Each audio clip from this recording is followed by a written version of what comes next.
Hi, we have a few clips here of Neville Goddard speaking about how he manifests step by step. He explains it all.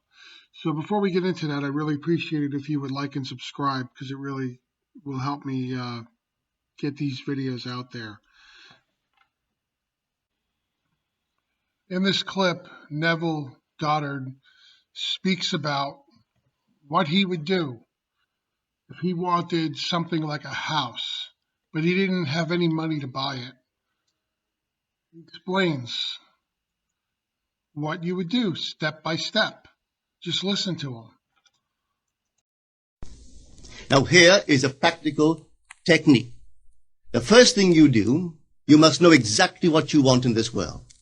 When you know exactly what you want, make as lifelike a representation as possible of what you would see and what you would touch and what you would do and physically moving in such a state.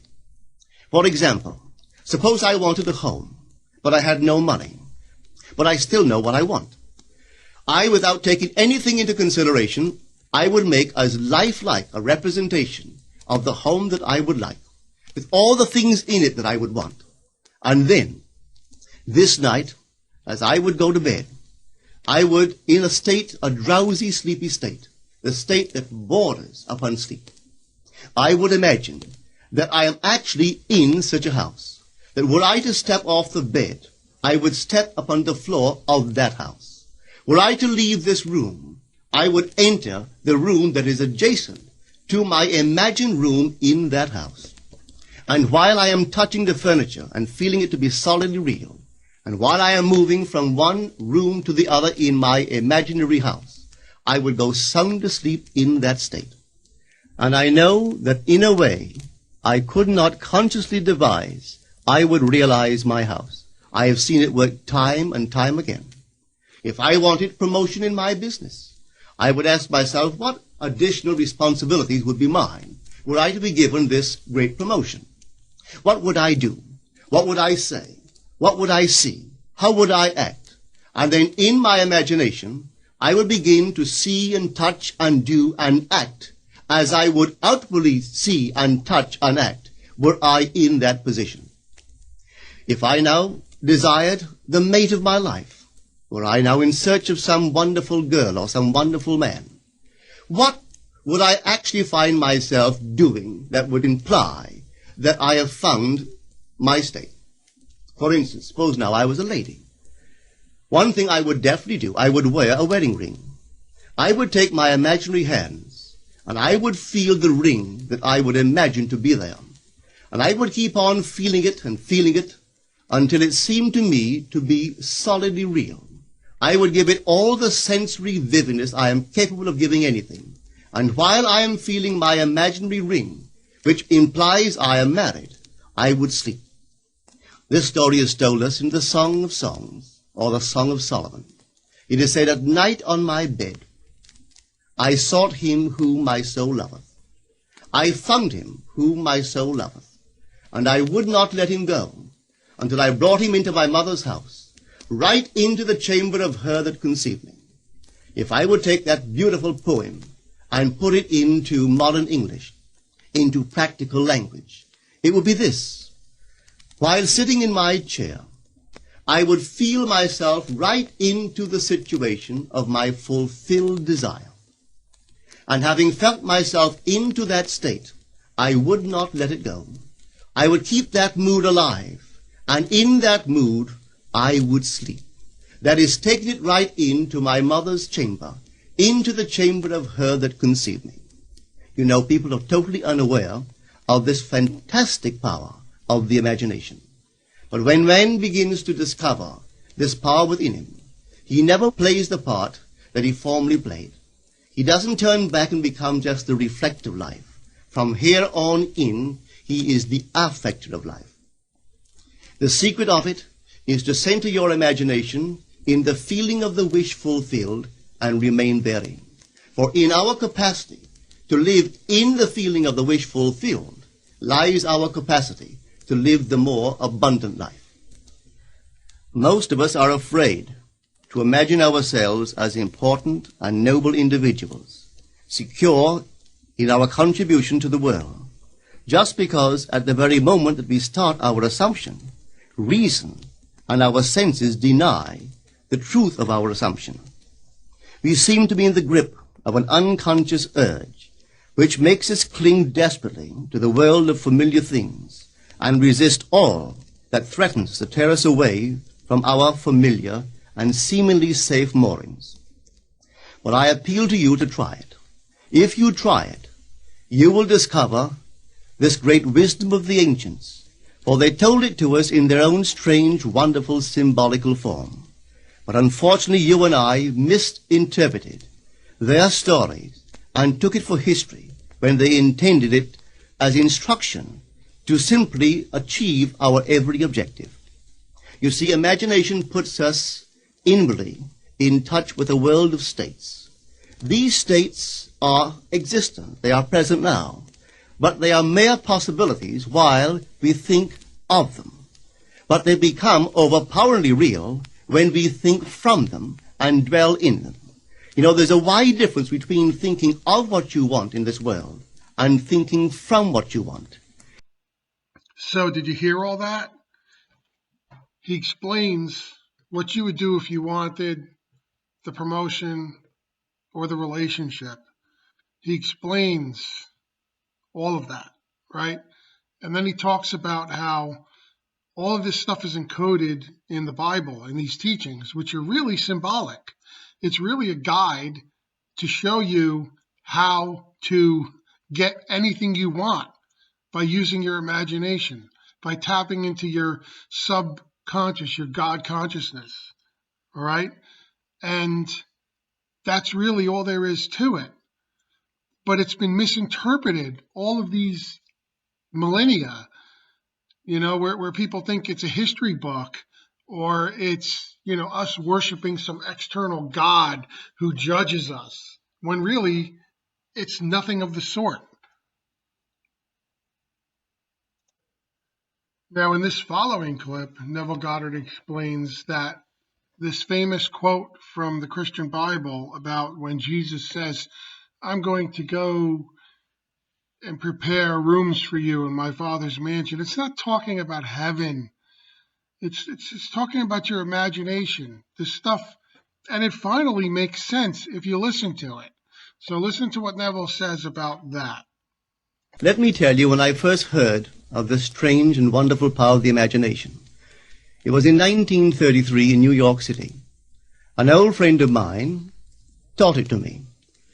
He turned to the 14th of John, and this is what he read. In my Father's house are many mansions. If it were not so, I would have told you. I go to prepare a place for you. And if I go and prepare a place for you, I will come again and receive you unto myself, that where I am, there ye may be also. He explained to me that this central character of the Gospels was human imagination. That mansion was not a place in some heavenly house, but simply my desire. If I would make a living representation of the state desired, and then enter that state and abide in that state, I would realize it. At the time, I wanted to make a trip to the island of Barbados in the West Indies, but I had no money. He explained to me that if I would that night, as I slept in New York City, assume that I was sleeping in my earthly father's house in Barbados, and go sound asleep in that state, that I would realize my trip. Well, I took him at his word and tried it.